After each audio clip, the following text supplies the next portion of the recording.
et bienvenue dans une nouvelle leçon, la loi des nœuds. On commence par un petit rappel.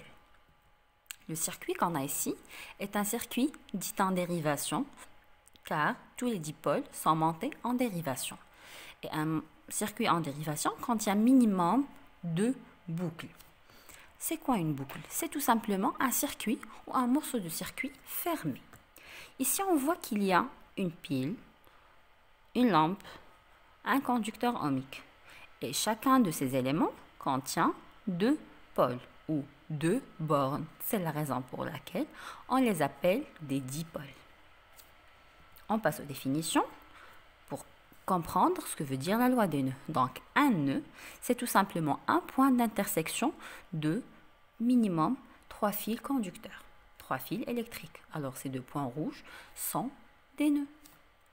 Entre chaque 2 nœuds, on trouve une branche, mais il faut faire la différence entre la branche principale qui contient le générateur de courant, ou ce qu'on appelle la pile, et les branches dérivées, ou on les appelle aussi les branches secondaires, qui sont des portions de circuit, mais ne contiennent pas de générateur.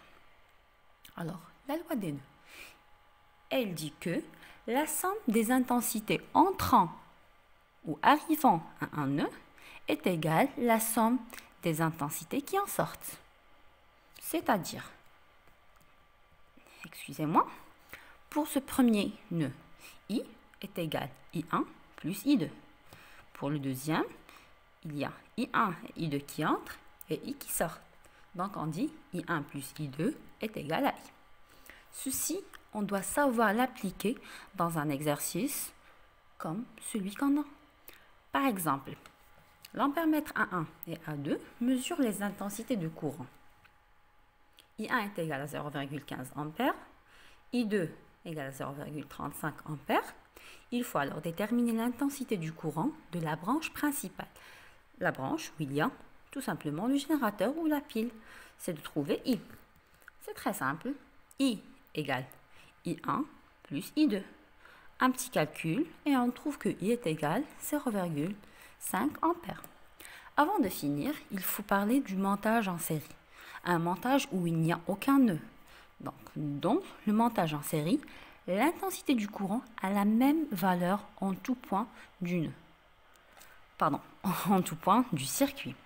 C'est ce qu'on appelle l'unicité de l'intensité du courant électrique.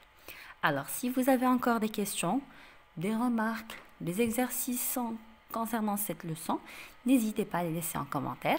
Merci et à la prochaine!